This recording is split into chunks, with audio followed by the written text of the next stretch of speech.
এই হচ্ছে রস। রস হচ্ছে সরাসরি গাছ থেকে আমরা নিজেই নিয়ে আসলাম করে বাগান থেকে। এখন এটা চুলাতে জাল দেওয়া হবে। চুলাতে জাল দেওয়ার পরে বাকি প্রক্রিয়াটা দেখবেন আপনারা, দেখাবো পুরোটাই আপনাকে।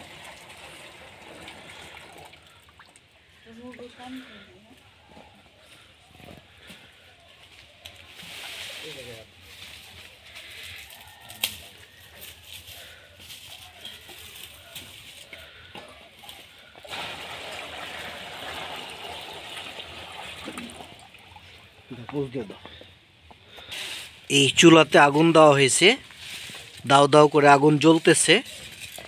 আগুনের ভয়ঙ্কর কালার ধারণ করছে আস্তে আস্তে। আর এই রস কেবল ঢালা হলো।